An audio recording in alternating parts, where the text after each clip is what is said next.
انا بشكر الدكتور حسن طبعا لان هو جه قبل كل البرزنترز، يعني هو اول واحد موجود في القاعه تقريبا. وطبعا احنا عندنا شويه يعني ديس ارينجمنت في المحاضرات عشان فيها اعتذارات كتيره. غالبا دكاتره الالكتروفيسيولوجي مش بيحبوا يدوا محاضرات، يعني عندهم شغل كتير. فاحنا هتلاقي along the program في شويه اعتذارات في الالكتروفيسيولوجي unexpected I don't know why يعني الحقيقه. هي طبعا بعد محاضره بيومي الظريفه دي هنخش شويه in depth في الديفايس تريسنج. هناخد حاجات فيري سيمبل، مينلي هيبقى سي ار تي يعني، وهنتكلم whether the device is working or not. قبل ما نبتدي بس اسالكم، حد يعرف الراجل ده مين؟ اينتوفن، مظبوط definitely. مين بقى الراجل ده؟ ده اللي اخترع الاي سي جي definitely. والاي سي جي اللي فوق ده the first atrial fibrillation recorded ECG ever. كان ده يمكن 1800 وشويه يعني، بس ده اينتوفن ده اللي اخترع الاي سي جي ده اللي احنا بنشتغل منه دلوقتي يعني definitely. طيب سي ار تي اي سي جي it should be an easy maneuver. انت لازم تبص على الاي سي جي بتاع السي ار تي وتعرف whether it's working properly or not. لان لو السي ار تي is not working properly يبقى انت عرضت العيان اللي هو اوريدي at high risk اللي هو المايوباثيك وليفت باندل ل extreme danger without benefit. بالعكس انت ممكن تضره لو السي ار تي is not working. يعني لو انت شغال ار في pacing مثلا only the patient definitely will get worse with the CRT. So you should keep this in mind. The CRT, when you are working with a bi-V pacing, we expect a negative deflection, some sort of negative deflection in lead 1 or 3, مع positive deflection in V1. This means that you have a biventricular pacing. Besides, in the complex should be definitely less than 160 millisecond to be sure that it's a biventricular pacing. In the LV pacing only, which is sometimes a sort of CRT or asynchronization, sometimes LV only pacing is better than the bi-V pacing بالمناسبة. و some sort of algorithm زي adaptive pacing بيعتمد على LV pacing in some patients. You should expect a positive deflection in V1. And as a golden rule, as the negative deflection increase in lead 1, the LV contribution is more. يعني كل ما negative deflection في lead 1 is more, the LV contribution is more adding to the complex. طيب this is a warming up. تعال نمسك the first tracing. What's this? What do you see in the first tracing? Is there a CRT working here or not? No, it's nothing. You don't have a pacing at all. This is more or less a left bundle ECG for the patient, probably is an atrial fibrillation because I cannot see P waves as well. This one, when you apply the algorithm, this one is RV pacing. It's a pure RV pacing. You have a positive deflection lead 1, only positive deflection, and a left bundle-like deflection in the chest leads. And this one, again, apply the algorithm. You have a negative deflection, only negative deflection lead 1, and only positive deflection in V1. This is a left ventricular pacing. Okay? And this is the biventricular pacing we expect.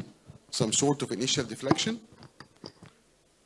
Okay, some sort of initial deflection in lead 1 and initial positive deflection in V1. So this is the biventricular pacing. So this is the typical ECG of the CRT, the biventricular pacing and the left ventricular only pacing. So as a warming up, I will ask one of you just to tell me what's the ECG looks like. Okay? So what do you think? What's this and what is this?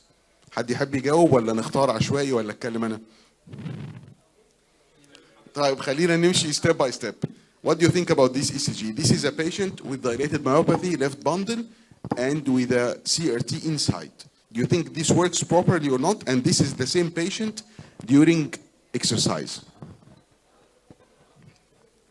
Is there any difference?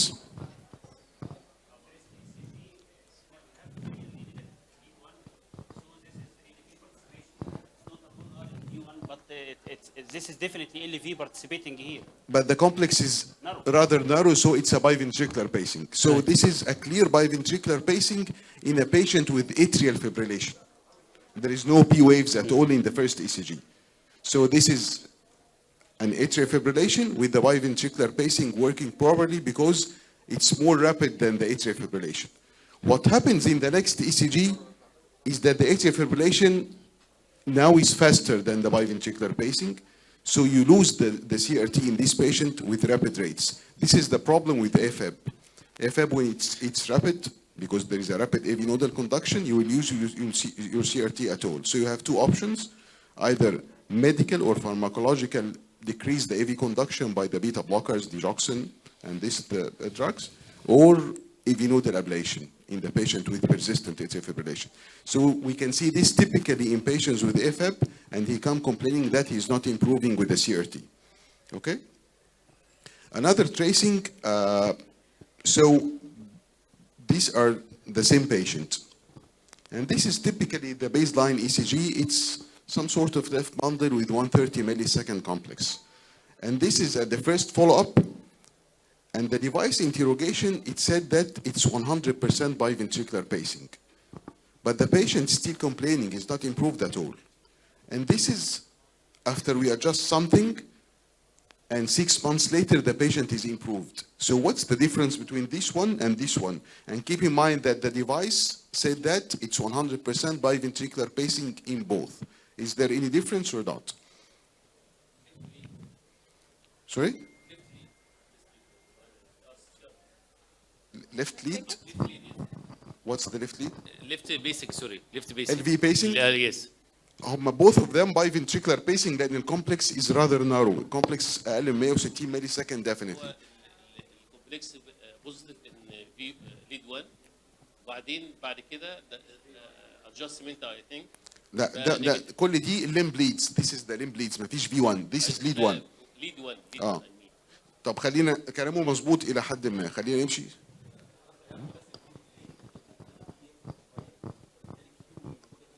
أنا غيرت one of the delays بس مش ال VV. غيرت ال AV delay. خلينا نمشي step by step. So this is the baseline ECG. Okay? تعال نبص على ال ECG ده. إيه رأيكم؟ It's almost the same with a spike. So it's some sort of fusion or pseudo fusion with the normal complex of the patient. Because the AV delay is almost equal to the AV delay of the patient. عشان كده we shall not expect any improvement in this patient because it's some sort of fusion or pseudo fusion. But when you shorten the AV delay, making the CRT working more with a negative deflection in lead 1, you expect improvement. So the patient will improve with 100% biventricular pacing of effective CRT, not only the pseudo-fusion or the fusion. So it's very important when you follow up a patient with a CRT, not only the programmer, but the 12-lead ECG. You should be sure that the patient is 100% truly biventricularly paced, not only with the programmer. And sometimes you ask for an Holter to make sure that it's 100% biventricular pacing if the patient is not improving. So just to check the knowledge, what's the percentage of bi-V pacing in this ECG? 50%. No, I mean, we should look to the complex, not guess. 50%, so we revise the algorithm anyways. This is lead 1, okay? Is there any negative deflection in lead 1? No. There is none. It's 0% bi-V pacing or LV pacing in this patient. There is no LV pacing at all, just by looking at lead 1. So this is RV pacing.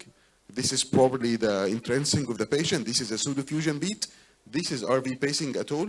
This is again the intrinsic of the patient. This is a PVC probably. And this is also a PVC and this is a PVC. So there is a 0% of bi-V pacing just by applying the algorithm in one lead. Lead 1, there is no negative deflection. There is no LV contribution. And probably this is without a bi-V pacing at all. So this is a rather tricky ECG. So this is the ECG of the patient, this is the EGM, and this is the marker annotation. So what's happening in here? This is a patient with a CRT. So before I go through this, all of the physicians in the room are working with the devices or only the ECG? Only the ECG. So I'll make it as simple as possible. So we start with the surface ECG. What we can see here is an A sense. This is a P wave. And this is the pacing spike, and this is the complex from the device. Okay? Clear? Okay, or not? So this is an Asense V-Pace, Asense V-Pace. And then we have something in here. This is a premature complex. This is a PVC. So when the PVC happens, the device sends a sensed event, so it will not pace. So we have a sensed events in here. And then another PVC occurs. Another one. So another sensed event. And this is a refractory wave. What means by a refractory? That we have a retrograde wave that is not sensed by the device because it's in the refractory period after a ventricular activity. And this makes the device lose the pacing. Every complex afterwards, although it's not a PVC, it is sensed as a PVC and with a refractory wave later on. For those who are working with the devices, in the CRT, we need the device to work all the time.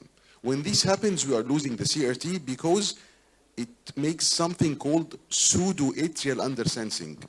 What happens when the device sends a PVC and followed by a retrograde P wave, it will not sense it and it make it refractory.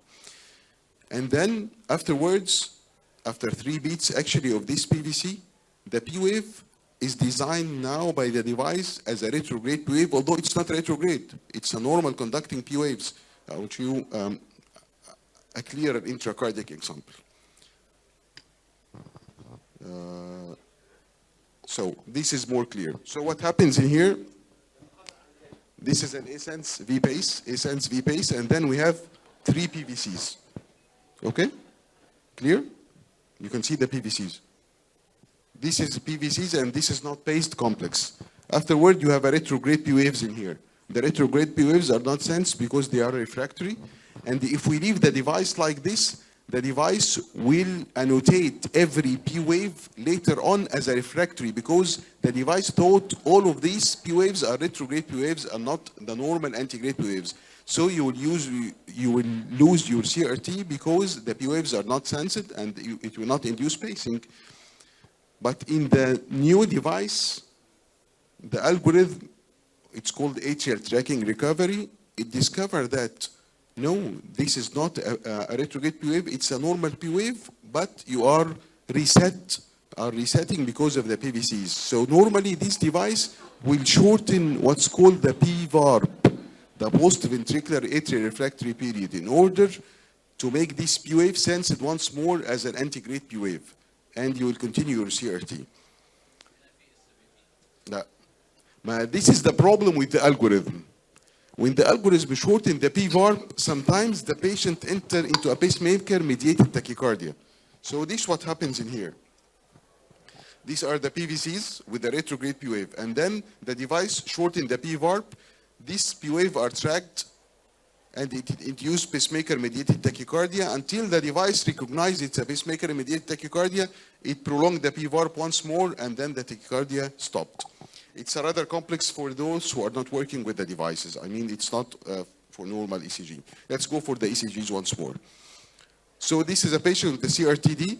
We implanted the device, and by the fluoro, everything is in place. The RV in the apex, we have an atrial lead, and we have a quadripolar LV lead in the posterolateral branch.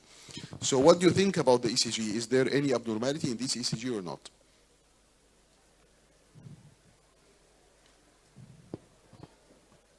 So the patient came 6 weeks later, he's not feeling any better. But for me, I think the ECG is quite well.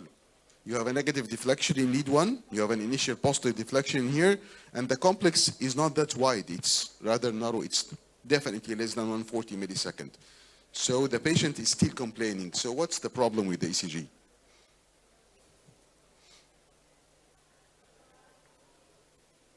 Do you think there is any abnormality? He's tachycardic, definitely. And the heart failure patient shouldn't be tachycardic like this. So you should, I mean, use more beta blockers or ivabradine or something like this to decrease the heart rate. But this is not the only problem with the ECG. We have something else.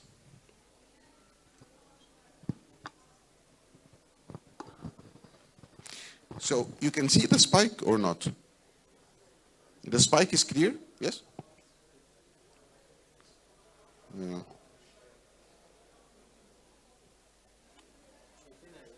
شايفينها؟ طيب احنا هنكمل ولا ما فيش حد تاني فهنكمل ال 5 minutes we have or 8 minutes. So the problem is that you have a very long delay between the spike and the complex. This is not normal. I mean, you should have the spike and then the QRS complex immediately afterwards. The presence of this lucid interval or the delay, it's called latency. Usually the latency means that you are pacing a scar, not a viable tissue. So the spike or the electricity will take some time to conduct to the myocardium to have some improvement. So what we did, and this is not an effective CRT of course, so what we did is simply changing the vector of pacing. So this is the intracardiac tracing of the patient. The program said that we have 98% of total biventricular pacing, but only 31% is effective because you are pacing a scar, not getting a true QRS complex, which will benefit the patient. So only by changing the vector, we get a better outcome. So this is another ECG, one of our patients. We just implanted a CRTD, and this is the complex. What do you think about the ECG?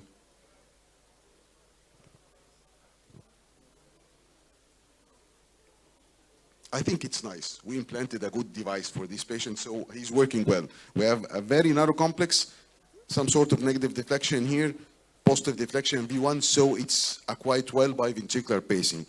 But 6 weeks later, the patient come complaining he's not the same. He was feeling better for the first week, and then he's deteriorating once more.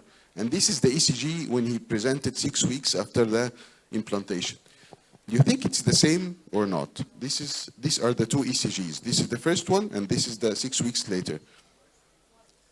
Sorry? Wider. Definitely. Definitely. So we have two clues. We have a wider QRS complex. It's very wide in comparison to this one. You have a wider QRS complex. You have a more negative deflection in lead 1. And V1 is completely positive. So probably it's losing of RV pacing. It's an LV only pacing. And this is the clue. This was the QRS complex, and this is the negative deflection. The negative deflection increased markedly, and the QRS complex is more wide. And this is what happens. We have a dislodgement of the RV lead into the atrium. So we lost the RV pacing in this patient. So it's very important to look at the ECG of the CRT with a simple algorithm in your mind. It was a CRTD, so I had to open it. It's a defibrillator. If the patient is doing fine, I might leave it like this. So I had to open because it's a defibrillator, so I had to put the shock lead in the ventricle once more. Okay? So these are the golden rules beside the first algorithm. Increase LV participation means increase negativity in lead 1. Increase RV participation means increase positivity in lead 1.